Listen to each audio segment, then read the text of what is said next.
भैया, यहाँ बात बात पे कट्टा निकल जाता है। वहाँ कुछ दिन पहले सिगौली में बच्चे के साथ घटना घटी है, आप लोगों को पता होगा। 4 टुकड़े किए गए थे, बॉडी उसकी घर नहीं आई थी, उसकी माता यहाँ से वहाँ तक लड़ा रही थी। वहाँ का पुलिस वाला जानते हैं क्या पूछा?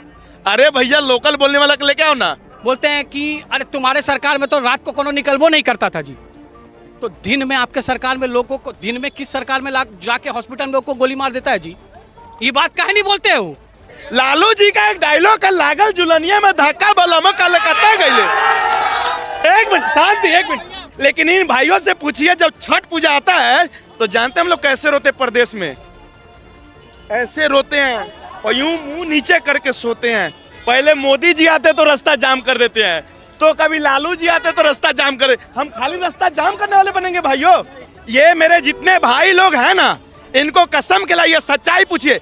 कुछ लोगों का तो भैया काम करवा के मारा भी जाता है, पीटा भी जाता है, केस भी कर दिया जाता है। अरे बाबू और क्या बताएं।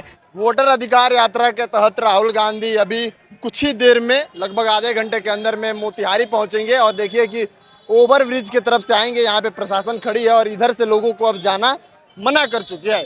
इधर देखिए यहाँ पे वीआईपी के तमाम समर्थक हैं जो लोग आ चुके हैं और मुकेश सहनी, तेजस्वी यादव और राहुल गांधी का स्वागत करने के लिए तमाम लोग आए हुए हैं। और इसी रास्ते से कुछ ही देर में राहुल गांधी और तमाम इंडिया अलायंस के नेता का आगमन होने वाला है। लोगों से बात करेंगे कि क्या उम्मीद कर रहे हैं कि जो वोटर अधिकार यात्रा के तत्व आ रहे हैं तो सही में वास्तव में वोट की चोरी हुई है और उनके उतरने से चीजों का समाधान हो जाएगा। क्या नाम हुआ सर? मेरा नाम प्रमोद कुमार हुआ। क्या इतना स्पेशल हरियाणा से आया हूँ। हरियाणा से क्या करना सर? इसलिए कि हरियाणा में इनकी राजनीतिक होती थी। अब सुनिए, जैसे हमारे मोतिहारी में रंग बिरंगा झंडा देख रहे हैं आप, वैसे ये नेता लोग शायद अगर हमें रोजगार देते रंग बिरंगा तो कितना आनंद आ जाता। आज सुनिए, पहले मोदी जी आते तो रास्ता जाम कर देते हैं, तो कभी लालू जी आते तो रास्ता जाम करे। हम खाली रास्ता जाम करने वाले बनेंगे भाइयों? ये हमें रोजगार भी चाहिए, चाहिए ना। तो लेकिन जब तक हमारी सरकार, अब सुनिए, हमारी सरकार चाहे नीतीश बाबू हो चाहे लालू जी हो, ये बहुत बेहतर गार्जियन रह चुके, मुखिया अच्छा रह चुके हैं ना। लेकिन इन मुखियाओं ने हमारे साथ जानते क्या किया? लालू जी का एक डायलॉग कल लागल जुलनिया में धक्का बलम कलकत्ता गए। एक मिनट शांति, एक मिनट। बलामा कलकत्ता गए तो कलकत्ता क्या भेजल हो? हमार नेताजी भेजल, मुखिया भेजले नु। ये जितना लड़का सब है एमे आधा ज्यादा हरियाणा पंजाब कमाई तो मुखिया जी भेजे। मुखिया, हमारे मुखिया जी लालू प्रसाद पहले थे, अब नीतीश कुमार जी हैं। हम उनको मुखिया ही कहते, मुख्यमंत्री नहीं कहते, हमें बोलना ही नहीं आता है। हम कह रहे हैं स्पेशल हरियाणा से इसलिए आए, राहुल बाबा का देखे, ये देखिए, यही राहुल बाबा का एगो नेताजी अभी भाषण करते साउथ इंडिया का आए हुए हैं। वहाँ कुछ दिन पहले सिगौली में बच्चे के साथ घटना घटी है, आप लोगों को पता होगा। 4 टुकड़े किए गए थे, बॉडी उसकी घर नहीं आई थी, उसकी माता यहाँ से वहाँ तक लड़ा रही थी। वहाँ का पुलिस वाला जानते हैं क्या पूछा? अरे भैया लोकल बोलने वाला लेके आओ ना। यानी हमें हिंदी बोलने आता है तो हमारी कोई कहीं औकात नहीं है। राहुल गांधी उसी को लेकर घूम रहे हैं सर। बिल्कुल, राहुल गांधी हो चाहे हमारे मोदी जी हो। अब सुनिए मोदी जी की भी बात, मैं तारीफ बीजेपी का नहीं करता ना लालू का करता हूँ। मैं नहीं डरता हूँ, मरना 4 दिन बाद मरूंगा, 4 दिन पहले मार देंगे लोग गोली। 4 दिन पहले क्यों मारेंगे आपको? सच्चाई बोल रहे थे तो मारने गोली मार। भैया हमें ऐसे टॉर्चर किया जाता है साहब, क्या बात करते हैं आप? लोग कहते हैं ये बिहार है। सुनिए, लोग कहता है कि ये बिहार है भैया, यहाँ बात बात पे कट्टा निकल जाता है। तो साहब मैं तो स्पेशल हरियाणा से इसलिए आया, ये मेरे जितने बच्चे हैं, युवा जितने भी हैं, इनसे पूछिए प्रदेश में। अरे बाबू 2 मिनट रुका लोगन। प्रदेश में हम लोग का एक ही बिरादरी है, जानते क्या बिरादरी है? पता है, बताइए। Bihari. Yes my dear friends, यहाँ लेकिन नेताओं ने हमें जात में बांट के रख दिया। तू कोयरी है तो फलानवा अहीर है तो चिलानवा राजपूत है। अरे भैया राजपूत अहीर नहीं करना है। आप ये एक ही पार्टी कर रही है कि सारा पार्टी? अब बिहार के चोटी और टोपी वालों को एक साथ आना पड़ेगा, नहीं तो हम लोगों के साथ 35 साल से जो अत्याचार हो रहा है ना बाबू, ऐसे ही होता रहेगा। हमारे बच्चे जो 10 साल के होंगे ना, 5 साल के बाद वो भी हरियाणा कमाने के लिए तैयार हो जाएगा। देखिए, इन जैसे लोग अगर सामने आएंगे तो वास्तव में बिहार की जो स्थिति बाहर में है बदल जाएगी। ये आए हुए हैं अभी राहुल गांधी की रैली में, लेकिन ये बात रख रहे हैं कि हम लोग पार्टी में उलझ के रह गए हैं। बाहर में तो सिर्फ एक ही जाति है, आपसे ना ब्राह्मण पूछा जाएगा, ना आपसे यादव पूछा जाएगा, ना ही आपसे मलाह पूछा जाएगा, ना ही मुस्लिम पूछा जाएगा। आपसे पूछा जाएगा किस स्टेट से हो, आपको बताया जाएगा। जब आप बताएंगे, अपने आप को परिचय करेंगे कि हम बिहार से हैं, तो आपको गाली दिया जाएगा और गाली के बजाय आपसे फ्री में काम भी कराएगा, मजदूरी। और ये मेरे जितने भाई लोग हैं ना, इनको कसम खिलाइए, सच्चाई पूछिए। कुछ लोगों का तो भैया काम करवा के मारा भी जाता है, पीटा भी जाता है, केस भी कर दिया जाता है। अरे बाबू, और क्या बताएं, थाना के अंदर झूठो मूठ के FIR करवा के, और साला इतना, हमारा मोतिहारी में उतना मच्छर नहीं है जैसे उस सब जेल में इतना मोटा मोटा मच्छर है। अगर मोतिहारी का मच्छर पे नहीं पूछा जाता है जो आप RJD के समर्थक हैं कि बीजेपी के हैं। अरे साहब, अगर बताइएगा तो और ही मारेगा, कहेगा RJD के जब बीजेपी के तो और पीटे। कहेगा बिहारी, तू बोलेगा। एक एक बार कहता है बिहारी। और रात के जानते हैं हरियाणा पुलिस ये खामर चढ़ा के और तब लाठी चढ़ाता है। अब पता है कितना महसूस बिहारियों को जब लाठी पड़ती है ना, तो एकदम ऐसे होता है। साहब, मेरे साथ हुआ है, मैं दर्द आपको नहीं लगता है कि ये सरकारें जितने दिन से बिहार में 20 साल नीतीश की सरकार रही, 15 साल लालू यादव की रही, व्यवस्थाएं बदलनी चाहिए? अभी भी बिहार के लोगों का इमेज बाहर वही है। साहब, राहुल बाबा का एक बात मेरे को बड़ा अच्छा लगा कि वोट बचाओ यात्रा करते हैं। वो वोट बचाओ यात्रा नहीं कर रहे, वोट मांगो यात्रा कर रहे हैं। वोट मांग रहे हैं। यस सर, वोट नहीं बचा। माय डियर फ्रेंड्स, आप देख रहे हैं लाल पीले झंडे। बीजेपी का भी देखे हो लाल। ये जब आए थे तो हम आए थे, हमें तो टेंशन हुआ मोदी जी को चाय कहाँ से पिलाए। तो उनके कुछ कार्यकर्ता कहते हैं, अरे बाबू काहे टेंशन लेते, उस पर केस चल रहा है। तो हम बोले, अरे साहब, ये लोकतंत्र इसलिए बनाया जाता है 5 साल, चाहे कितना बड़ा केस हो, जो सरकार चाहे उसको सिस्टम में हित के लिए है ना, तो उसको ठीक किया जा सकता है। आपको लगता है कि दोनों पार्टी, सब पार्टी एक ही जैसी है? किसी कोई तो कुछ मैं इनको देखिए, अगर आपके न्यूज पे बड़े बड़े नेता देख रहे तो भाई मन पे मत लीजिएगा। मैं तो वो कह रहा हूं जो हमारे साथ बीती है प्रदेश में, इसलिए मैं बयान नहीं, छोड़िए, मैं किसी को उल्टा नहीं बोलूंगा। लेकिन इन भाइयों से पूछिए, जब छठ पूजा आता है तो जानते हैं हम लोग कैसे रोते प्रदेश में? ऐसे रोते हैं और यूं मुंह नीचे करके सोते हैं। दिवाली के सजिया घाटे के दिन और होली के दिन आप उस दिन को याद करके अभी भी आपकी आंख में आंसू आ रहा है कि छठ में आपका? मैं कह तो रहा हूँ, आंख में आंसू तो बाहर नहीं झलकाएंगे, लेकिन अंदर मन भर आता है जब वो दिन याद करते हैं। ये पहला मेरा तीज है। मेरी माँ देखिए, झंडा उंडा लेके लोग खड़ा है एकदम जिंदाबाद। हम लोग झंडा जात पात में उलझे रह जाएंगे, ध्यान रखिएगा।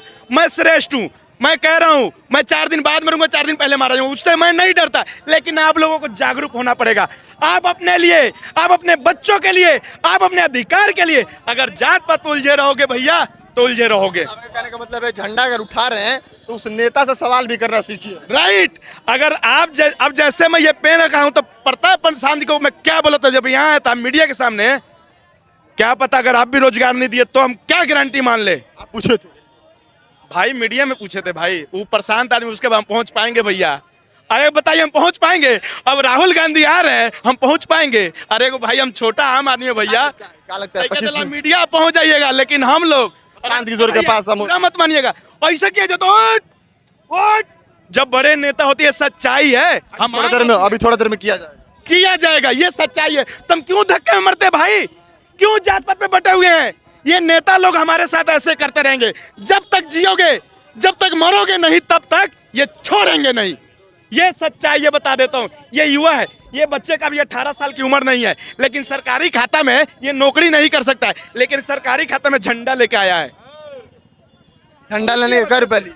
नहीं लिए, फ्री में मिला है। झंडा क्यों ढो रहे हो? हाँ, कौन कौन बोला है झंडा लेके आने? इस झंडे पे क्या लिखा हुआ है? इस झंडे पे पढ़ के बताओ क्या लिखा है? ये बच्चा सही से नहीं पढ़ पाएगा। झंडे पे इनको बात करने दो। झंडे पे क्या लिखा हुआ है? पढ़ो। ये क्या लिखा हुआ है झंडे पे? पढ़ो क्या लिखा हुआ है? आप पीछे से मत बोलिए, आप पीछे से मत बोलिए, बोलिए बाबू। कोई बात नहीं, ये हमारी सरकारी स्कूल की स्थिति है। चाहे अब सुनिए, हमारे लालू जी बहुत, मैं कहता हूँ, बहुत बढ़िया गार्जियन रहे हैं, हम मुखिया मानते हैं। हमारे जो बहुत बेहतरीन 1 नंबर लीडर, पूरे हिंदुस्तान में नंबर 1 लीडर थे तो हमारे लालू प्रसाद यादव जी, 1990 के दशक के। लेकिन उन्होंने जो शिक्षा के नाम पे व्यवस्था किया, उसके बाद बचा खोचा जो शिक्षा के नाम पे हमारे नीतीश बाबू व्यवस्था किए, एकदम खा गए। अभी बउआ की उम्र कहता 15-14 साल रहा लो, निमन से हिंदी पढ़ला ना, नहीं पढ़ पाया। पढ़ पाया है? आपके सामने रिजल्ट था। तो इसका मतलब बताइए हमारी व्यवस्था कैसी है, हम कहाँ तक जा रहे हैं। हम तो ये कहते हैं भैया देखिए नेता कोई बुरा नहीं होता है, कोई झंडा उठाने वाला बुरा नहीं होता है, वक्त करा देता है, लेकिन हम लोग का वक्त वो हुआ है। हमारा मुद्दा अभी आज का मुद्दा जो है वोट चोरी है। मुद्दा ठीक है, इनका मुद्दा ठीक है, इनसे जो बात कर सच्चाई जो मेरे ऊपर बीतता है ना, मैं सच्चाई बता रहा हूँ, मैं सच्चाई। अगर आपके जैसा 10 लोग यहाँ पे हिम्मत करके खड़ा हो जाए, किसी भी पार्टी से हो, अगर जिसका झंडा उठा रहे हैं, आप उस पार्टी के नेता से प्रेम पूर्वक सवाल कहिए कि क्या आपने 35 सालों में, मैं दोनों सरकारी की बात कर रहा हूँ, चाहे नीतीश हो या लालू की परिवार की सरकारें रही, क्या आपने बिहार के लिए किया है? बिहार में अभी भी लोग बिहार से बाहर रोजगार के नाम पे जाते हैं, पलायन करते हैं। बिहार के लोग अभी भी छठ में आने के लिए तरसते हैं, उनके लिए स्पेशल ट्रेनें चलाई जाती हैं। श्रमिकों के लिए अभी भी दूसरे राज्यों में ट्रेनें चलाई जाती हैं। भाई श्रमिक दूसरे राज्य से बिहार में क्यों नहीं आ सकते? अगर इन जैसे 10 लोग खड़े हो जाएं तो मैं लेके मान के चलता हूं कि नेता से लोग सवाल जिस दिन करना चालू कर देगा, झंडा उठाने के साथ साथ, उस दिन हर चीज की स्थिति बदल जाएगी। क्या नाम हुआ सर? अमित दुबे मेरा नाम है, मैं जिला महासचिव हूँ, सब विधानसभा प्रभारी गोविंदगंज, किस चीज का? VIP party? वीआईपी पार्टी जी। पूरा झंडा उंडा लोग लेके आ रहा है, एक बच्चा से मिले, उसको पढ़ने तक नहीं नाम आ रहा है कि उस पर लिखा क्या है, और झंडा लेके चल रहा। भाई साहब बहुत अच्छा बात कर रहे हैं। जी नहीं नहीं, किसी को भी हमने ऐसा, कोई भी ऐसा किसी को भी दबाव नहीं बनाया कि भाई तुमको आना। उसका हमारे पार्टी के और हमारे नेता के प्रति प्रेम है, हम लोग से प्रेम है, लगाव है उसका, इसीलिए वो यहाँ खड़ा है। उसको पढ़ने का मन है तो आपकी पार्टी एकदम प्रेम क्यों नहीं दिखाती है कि उनको थोड़ा दिखाए? इस बात पे मैं आता हूँ। देखिए आपको पता नहीं होगा, जितने भी बच्चे पढ़ना चाहते हैं ना, मैं एक पार्टी के नाते तो नहीं बोल रहा, मैं पर्सनल व्यू में भी बोल रहा हूँ कि जितने बच्चे पढ़ना चाहते हैं, हमारी पार्टी के नेता, आपने देखा होगा जहां भी भाषण देते हैं ना, अपने लोगों को जो आरक्षण की बात करते हैं उससे पहले एक छोटा सा बात करते हैं। आप ध्यान दीजिएगा कभी भी कि एक रोटी कम खाओ, अपने बच्चे को पढ़ाओ। क्यों बोलते हैं वो बात? बोलते हैं कि नहीं बोलते हैं? आपने सुना होगा। तो इसमें पीछे कहने का क्या तात्पर्य है उनका? वो चाहते हैं शिक्षित होगा तो खुद अपना हक लेंगे। शिक्षित होगा तो आज ये स्थिति जो अभी थी, ये बच्चा पढ़ पाता? मैंने देखा, मैंने नहीं पढ़ पाया। सामने देखे, हम देखें, ठीक है, प्रमाण था, झंडा उठाए घूम रहा है पढ़ने। हाँ, हम खुद चाहते हैं कि वो यहाँ खड़ा नहीं, उसका ये जगह नहीं है, उसको पढ़ाई करना चाहिए। अच्छा, अभी की जो सरकार है ना, वो शिक्षा प्रणाली में फेल है।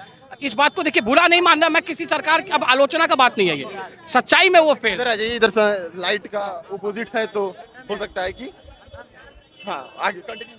हाँ, वो हमारी सरकार जो अभी है, नीतीश कुमार जी बहुत अच्छे, उन्होंने ऐसा नहीं अच्छा काम नहीं किया, काम किया है। आजकल वो कभी कभी ये बोलते हैं, सदन में अचानक से खड़े हो जाते हैं, बोलते हैं कि अरे तुम्हारे सरकार में तो रात को कोनो निकलबो नहीं करता था जी। तो दिन में आपके सरकार में लोगों को, दिन में किस सरकार में जाके हॉस्पिटल में लोग को गोली मार देता है जी? ये बात काहे नहीं बोलते हो कि कौन सरकार के में दिन में जाके गोली मार देता है? अरे रात में लड़का नहीं निकलता तो दिन में तो अब आदमी नहीं निकलने डर रहा है, आदमी घर में अपना इलाज करा रहा है, डर रहा है कि घर में आके गोली मार देगा। ये बात भी बोलिए आप। अब शिक्षा पे आते हैं हम लोग, जो अभी हमने छोड़ा। तो शिक्षा के क्षेत्र में ये सरकार अभी कुछ दिनों से, अभी जैसे चुनाव का ये लागू हुआ कि भाई ये इस तारीख को चुनाव होना, काफी आनंद फानन शिक्षा नीतियां चालू, कुछ हो रही है, कुछ कहीं किताबें बटी, कहीं स्कूल में कुछ हो रहा है। आप 4.5 साल क्या किए जी? ये नौबतें नहीं आता, इतना टेंशन होता क्या आपको? आप भी मानते हैं कि नीतीश की सरकार में शिक्षा व्यवस्था एकदम से फ्लॉप है? फ्लॉप है, बिल्कुल फ्लॉप है। स्वास्थ्य व्यवस्था फ्लॉप है। और इसका प्रमुख कारण क्या है ना, नीतीश जी जब तक उनके हाथ में चीजें थी ना, ठीक थी, अब उनका स्वास्थ्य नहीं रहा, अब उनके हाथों में चीज नहीं है। सरकार कौन चला रहा है? सरकार ब्यूरोक्रेट चला रहे हैं। आप इस बात को मान लीजिए, ये मैं नहीं कह रहा हूँ, मैं काफी चीजों को अध्ययन करता हूँ। 12,000 करोड़ का शिक्षा व्यवस्था में घोटाला हुआ है सीएजी के रिपोर्ट के अनुसार। और शिक्षा मंत्री जो हैं वो भोरे विधानसभा के विधायक हैं और वो ब्यूरोक्रेट्स रहे हैं पहले। तो देखिए, मैं यही आपको बता रहा हूँ कि नीतीश जी के हाथ में कुछ है नहीं, उनको अब रिटायर हो जाना चाहिए। उनको खुद मानना चाहिए कि भाई मेरा जो अब समय है अब चला गया है, मैंने जितना करना था मैंने कर लिया, अब मेरी स्वास्थ्य व्यवस्था ऐसी है नहीं। आप जानते हैं, अनर्गल बात कर देते हैं, कभी कहीं रहते हैं, कुछ कर देते हैं, जितनी भी उनकी नीतियां हैं हमारे पास। अच्छा, खेल के बारे में मैं आपको बता दूं, अभी मैं पटना में भी रहता हूं, मेरा पटना में मकान है। जो खेल का व्यवस्था है, वहाँ पे एक खेल परिसर बना है, आपको पता होगा, मलाही पकड़ी में। वहाँ पे बाहर से बच्चे आते हैं, मैंने देखा बाहर से बच्चों को जो रूम दिया गया, वहाँ पे अचानक सांप निकल जाता है, कभी कुछ निकल जाता है। मुझसे कंप्लेन कर रहे थे लोग, मैं घूमता रहता, मैं वहीं पे आसपास गुजरता हूँ ना, तो लड़के नहीं मिलते हैं, अरे भैया ऐसा हो गया, ये व्यवस्था नहीं है, वो व्यवस्था नहीं है। तो हर जगह स्थिति खराब है। अब सरकार बदलाव, लोग बदलाव चाह रहे हैं लोग आपके हिसाब से क्या लगता है? चुनाव नजदीक है, लोग बदलाव चाह ही रहा है, तो सरकारें बदलेंगी इस बार? सरकार अगर सही तरीके से इन्होंने चुनाव कराया, और मुझे बहुत बड़ा डर है ये कि इनके पास जो तंत्र है, सरकारी तंत्र है, इनकी सरकार है, चुनावी व्यवस्था से सरकार को क्या लेना देना है? चुनाव तो इलेक्शन कमीशन कराते हैं, वो अलग बॉडी है। इसीलिए तो ये अधिकार यात्रा हो रही है। वोट की मानते हैं कि वोट चोरी हुआ? बिल्कुल वोट की चोरी हुई है। अच्छा, हम आपको एक उदाहरण देते हैं। अभी हमने एक और पत्रकार से बात की। हम महाराष्ट्र में इनकी सरकार थी, ठीक है, महाराष्ट्र में चुनाव हुआ था लोकसभा का। उद्धव ठाकरे ने लगभग क्लीन स्वीप के 32 ज़्यादा सीटें जीती, ठीक है। बीजेपी की सीटें कम आई। भाजपा और उनके गठबंधन की जो भी थे, एनसीपी और उनके साथ शिवसेना, जो एकनाथ शिंदे वाली सरकार, तुरंत 2 महीने बाद जब असेंबली का इलेक्शन हो रहा है, एकदम से सुपड़ा साफ हो जाएगा क्या? जो आदमी इतने बहुमत से जीत रहा है वो अचानक से एकदम इतनी बुरी तरह हार जाएगा। आपको लगता है वोट में फर्जीवाड़ा किया गया, गड़बड़ी की? पूरी तरह लगता है कि महाराष्ट्र भी में इन्होंने फर्जी वोटर लाए, जो कि बिहार में लाने का पूरा प्लानिंग इन लोग का हो गया, जिसके लिए हम लोग लड़ रहे हैं। अच्छा, जब आप बाहर के बात किए महाराष्ट्र का, तो एक सवाल मन में आता है कि राहुल गांधी की यात्रा में 2 लोग घूम रहे हैं। एक रेवंत रेड्डी, तेलंगाना के मुख्यमंत्री, एक एम के स्टालिन। आप पढ़े लिखते व्यक्ति हैं। हाँ, एम के स्टालिन तमिलनाडु के सीएम हो गए और रेवंत रेड्डी हो गए तेलंगाना के। पढ़े लिखे व्यक्ति हैं। चीजें जो सामने आई आज से कुछ दिन पहले, आप भी पढ़े लिखे हैं, आप भी चीजों को फॉलो करते हैं। आपके नजर में आया होगा कि रेवंत रेड्डी का बयान एक बार था कि बिहार के लोगों का जो डीएन है उसमें मजदूरी है। आप इस बात को देखे थे?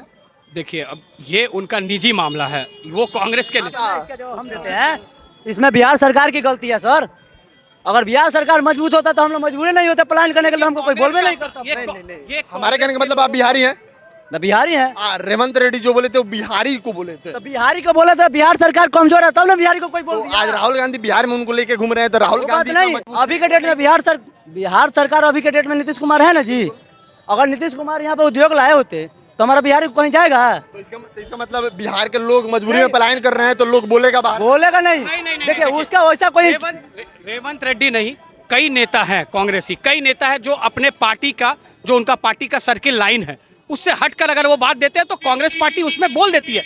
उनका बाकायदा उनका प्रवक्ता आते हैं और लोग बोलते हैं कि नहीं, ये उनका निजी विचार है। तो मैं भी मानता हूं कि रेवंत जी का निजी विचार है, क्योंकि अगर वो उनका निजी विचार नहीं होता, पार्टी का लाइन होता, तो कांग्रेस के जो प्रमुख और भी सदस्य वो कुछ बोलते, उन्होंने उस बात को, किसी ने भी उस बात को बढ़ावा नहीं दिया। तो उनका निजी विचार था, आप कह रहे हैं कि नहीं? गलत है, पर ये मानते हैं इस बात को? बिल्कुल बिल्कुल। गांधी को उनको लेके बिहार में नहीं घूमना चाहिए था? इस बात को क्या कहें, मतलब इस बात पे क्या कहेंगे? लोग कह रहे हैं कि जो आदमी बिहार के लोगों को गाली दे रहा है, तो उसको लेकर राहुल गांधी को नहीं घूमना चाहिए था, क्योंकि जो यात्रा कर रहे हैं राहुल गांधी, इससे एक बहुत अच्छा इमेज क्रिएट हो रहा है। राहुल गांधी को उनको समझाना तो जरूर चाहिए था कि जिस जगह पे आप आए हैं, जहाँ के लोगों से हम लोग वोट मांग रहे हैं, वहाँ भी मांगना चाहिए था एक बार रेवंत रेड्डी को। नहीं, देखिए रेवंत रेड्डी को एक बार पब्लिकली माफी। ये पूरा का पूरा उनके पार्टी का ये विचार है, उन्हीं के पार्टी। उसमें हम लोगों को कुछ नहीं करना। एज ए बिहारी हम आपको ना पार्टी के साइड, पार्टी के बिहारी, एज अ बिहारी उनका शब्द गलत था, ये मानता हूं। माफी मांगना चाहिए था। हाँ, उनको बोलना चाहिए था कि हाँ ठीक है, जो हमसे हुआ। ऐसे नेता को मैं अप्रिशिएट करता हूँ, ऐसे नेता को मैं अप्रिशिएट करता हूँ जो लड़ने के बजाय,